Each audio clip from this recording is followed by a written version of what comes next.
తెలంగాణ ఉద్యమంలో రేవంత్ రెడ్డి పాల్గొనలేదు కాబట్టే రాజీవ్ గాంధీ విగ్రహాన్ని సెక్రటేరియట్ ముందు ఏర్పాటు చేస్తున్నారని మండిపడ్డారు మాజీ మంత్రి ప్రశాంత్ రెడ్డి. తెలంగాణ కారిడార్ల సెక్రటేరియట్ ప్రాంతాన్ని అభివృద్ధి చేయాలని మాజీ సీఎం కేసీఆర్ భావించారని అన్నారు. మాజీ మంత్రి ప్రశాంత్ రెడ్డి అమరవీరుల స్తూపానికి సెక్రటేరియట్ కి మధ్య తెలంగాణ తల్లి విగ్రహాన్ని ఏర్పాటు చేయాలని అనుకున్నామని చెప్పారు. ఇప్పుడు రాజీవ్ గాంధీ విగ్రహాన్ని పెట్టడం ద్వారా తెలంగాణ ఆత్మ లింక్ ని ప్రస్తుత సీఎం రేవంత్ రెడ్డి కట్ చేస్తున్నారని మండిపడ్డారు. ఆనాటి ముఖ్యమంత్రి బీఆర్ఎస్ పార్టీ అధ్యక్షుడు కేసీఆర్ గారు ఆనాడే ఈ స్థలంలో తెలంగాణ తల్లి విగ్రహాన్ని పెట్టాలి అని చెప్పి ప్లాన్ చేసినారు.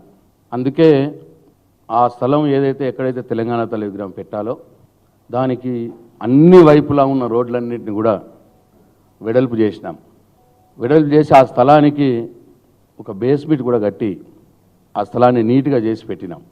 అక్కడ తెలంగాణ తల్లి విగ్రహమే కాకుండా ఆ మొత్తం ఏరియాను ఒక ప్లాజా లాగా డెవలప్ చేయాలని ఆనాడు కేసీఆర్ గారి యొక్క ఆలోచన.